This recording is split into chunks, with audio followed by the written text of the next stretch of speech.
परमात्मने नमो नमः।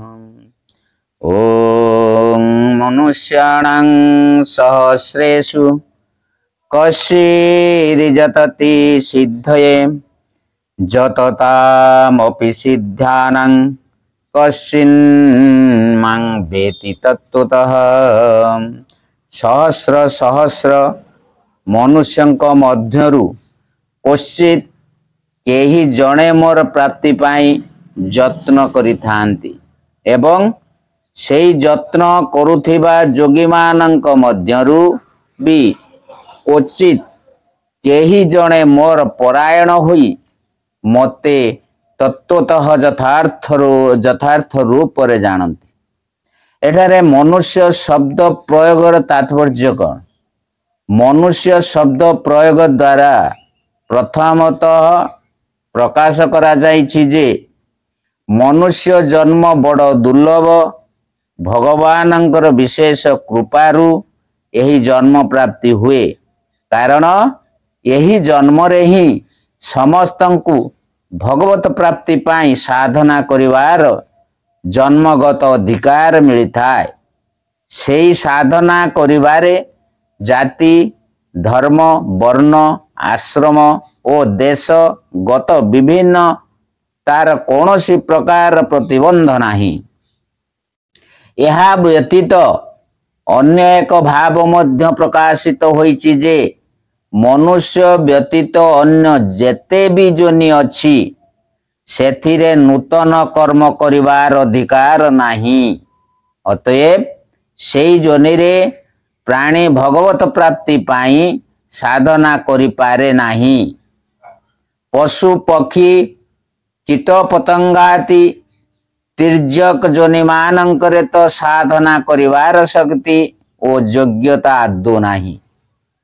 देवादि जोनि रे एथिबाई शक्ति थिले भी भोगर आधिक्य थिबारु एवं मुख्यतः अधिकार नथिबारु देवता माने साधना करि पारंती नाही। तिर्यक बा देवादि जोनि रे कहार जदि परमात्मा को ज्ञान हो जाए तेबे ताहा भगवानंकर बा महापुरुष मानंकर विशेष दयार प्रभाव ओ महत हेतु हुए बोली कहिबा हेबो। सहस्र सहस्र मनुष्य को मध्यरे क्वचित केही जणे भगवत प्राप्ति पाए साधना करिथांती। यार कारण कौन? भगवत कृपार फल स्वरूप मनुष्य शरीर प्राप्त हेबा परे मध्य जन्म जन्मांतर रे संस्कार जोगु भोगरे अत्यंत आसक्ति आसी जाए ओ भगवानंक ठारे श्रद्धा ओ प्रेमर अभाव रही जाए। तेणु अधिकांश मनुष्य यही मार्ग प्रति आकृष्ट हुअन्ति नाही। जहार पूर्व संस्कार शुभ होइथाय भगवानंक प्रति महापुरुष मानंक प्रति ओ शास्त्र प्रति ताहार किछि श्रद्धा भक्ति हुए। पुणी पुंजीभूत पूर्व पुण्य बलरे ओ भगवत कृपा बलरे क्वचित काहाकु सत्पुरुष मानंकर सत्संग मिलिथाय। तेणु सहस्र सहस्र मनुष्यंक मध्यरे कौनसी जणे विरल व्यक्ति ही यही मार्ग रे प्रवृत्त होई साधना करिबाकु यत्न करिथांती। भगवान को पाइबा को यत्न करुथिबा मनुष्य मानंक मध्यरु क्वचित जण केही जणे ही भगवानंक तत्वतः जानी पारंती। समस्ते काहेकि जानती नाही? यार कारण कौन? यार कारण यही जे पूर्व संस्कार श्रद्धा प्रीति सत्संग ओ चेष्टार तारतम्य जोगु समस्तंकर साधना एकापरि हुए नाही। अहंकार ममत्व कामना आसक्ति ओ संग दोष आदि कारण नाना आदि बाधा विघ्न मध्य आसी थाए। अतएव बहुत कम लोक बाहरती जो मानकर श्रद्धा भक्ति और साधना पूर्ण हुए और तार फलस्वरूप यही जन्म रे ही सेमाने भगवान साक्षात्कार लाभ करित पारंती। जत्न करुथिबा लोकंक सहित सिद्ध विशेषणटी केउ अभिप्राय रे दिया जाइछि। यार अभिप्राय यही जे भोगरे लिप्त होई विषयासक्त होई रहुथिबा मनुष्य मानक तुलना रे परमात्मा प्राप्ति रूप परम सिद्धि पाई जो माने प्रयत्न करंती से माने सिद्ध ही अटंती। ए पर्यंत भगवान निज समग्र स्वरूपर ज्ञान विज्ञान कहवा को प्रतिज्ञा करी तार प्रशंसा कले। वर्तमान ज्ञान विज्ञान प्रकरण आरंभ करी प्रथमे निजर अपरा ओ परा प्रकृतिर स्वरूप बुझाई देइचंती। ओं नमो भगवते वासुदेवाय ओं परमात्मने नमः। ओं भूमिरापो नलो वायु खंगमनो बुद्धिरेव च अहंकार इति अंग में भिन्न प्रकृतिरष्टधा। ओं अपरेयो मितोस्तन्यं प्रकृतिं विद्धि में परम जीव भूत्वा महाबाहो जयेदं धाज्यते जगत्। ओं नमो भगवते वासुदेवाय ओं परमात्मने नमः। भूमि जल अग्नि वायु आकाश मन बुद्धि ओ अहंकार एपरी 8 प्रकार रे विभक्त प्रकृति मोर ही प्रकृति अटे। यही 8 प्रकार रे विभक्त प्रकृति तो मोर अपरा अर्थात जड़ प्रकृति। हे महाबाहु याठारु भिन्न अन्य प्रकृति जहा की समस्त जगत को धरी रखिछि ता मोर जीव रूपा परा अर्थात चेतना प्रकृति बोली जान। ओं नमो भगवते वासुदेवाय ओं परमात्मने नमः।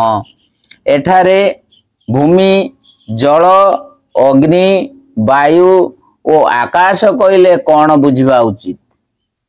स्थूल पंचमहाभूत ओ शब्दादि 5 विषयर कारण रूपक जो सूक्ष्म पंचमहाभूत अछंती सांख्य ओ योग शास्त्र रे जाहाकू पंचतन्मात्र बोली कहा जाउछि सेई 5टी को एठारे भूमि आदि नाम रे वर्णना करा जाइछि। एठारे मन बुद्धि ओ अहंकार कहले कौन बुझिबा उचित? मन बुद्धि ओ अहंकार यही 3टी हेउछि अंतकरणर विभिन्न रूप। अतएव एहाकू समष्टि अंतकरण बोली बुझिबा उचित। त्रयोदश अध्यायर 5म श्लोक रे अव्यक्त प्रकृति 23 भाग रे विभक्त बोली कहा जाइछि। सेई अनुसारे प्रकृति को 23 भाग रे विभक्त बोली कहवा उचित थिला किंतु एठारे ताहा 8 भाग रे विभक्त बोली किपरि कहिले? शब्दादि 5 वर्षीय सूक्ष्म पंचमहाभूतर कार्य एवं 10 इंद्रिय अंतकरणर कार्य एणु एपरि 15टी उक्त 8टी मध्यरे ही अंतर्भाव होईची। सेठारे जाहाकू 23 भाग रे विभक्त बोली कहा जाइछि एठारे ताहाकू 8 भाग रे विभक्त बोली कहा जाइछि। यही प्रकृतिर नाम अपरा काहींकी रखागला। त्रयोदश अध्याय रे भगवान जे अव्यक्त मूल प्रकृतिर 23टी कार्य कहिसंती ताहाकू एठारे 8 भाग रे विभक्त बोली को बुझा जाइछि। यही अपरा प्रकृति ज्ञेय तथा जड़ होइथिबारु एहा ज्ञाता चेतन जीव रूपा बा परा प्रकृति ठारू सर्वथा भिन्न ओ निकृष्ट। यह संसार रे कारण रूपा अटे एवं यह द्वारा जीवर बंधन हुए, तेणु यार नाम अपरा। जीव रूप चेतन तत्व ओ पुंगलिंग एठारे प्रकृति नाम देई एहाकु स्त्रीलिंग काहींकी करा जाइछि। जीवात्मा रे वस्तुतः स्त्रीत्व पुरुषत्व बा नपुंसकत्व बोली किछि लिंग भेद नाही। यह दर्शाइबा पाई सेई एका चेतनत्व को केउटी पुंगलिंग ओ क्षेत्रज्ञ तथा केउठी नपुंसक अर्थात अध्यात्म बोली कहा जाइछि। ताकू ही एठारे स्त्रीलिंग परा प्रकृति बोली कहा जाइछि। एठारे जगत शब्द कहार वाचक एवं ताहा जीव रूपा परा प्रकृति द्वारा धारण करा जाए बोले काहींकी कुआ गला। सकल जीवंकर शरीर इंद्रियगण प्राण तथा विभिन्न भोग्य वस्तु ओ भोग स्थानमय यही संपूर्ण व्यक्त प्रकृति को जगत बोला जाए। एतादृश यही जगत रूपक जड़ तत्व चेतन तत्व द्वारा परिव्याप्त होइछि। एणु ताहा एहाकु धारण करी रखिछि। कारण चेतन तत्व जड़ प्रकृति अपेक्षा सकल प्रकार रे श्रेष्ठ ओ सूक्ष्म चेतनर संयोग बिना यही जगतर उत्पत्ति विकास ओ धारण हेबा संभव नुहे। तेणु एपरि कहा जाइछि परा ओ अपरा प्रकृतिर स्वरूप बुझाई सारी वर्तमान भगवान कहउचंती यही दुई प्रकृति ही सकल चराचर प्राणी मानंकर कारण एवं मु हेउची यही उभय प्रकृति सहित सारा जगतर महाकारण। ओम